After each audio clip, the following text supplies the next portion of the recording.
Welcome! In this tutorial, we will show you how to reset your GstarCAD user interface. Often users accidentally switch to Express Tools user interface. To fix that, please follow these instructions. Type in a command menu.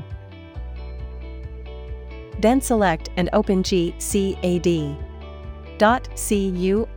file.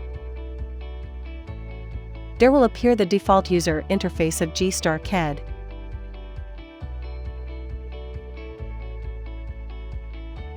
You can switch back to Express Tools by the same way if needed.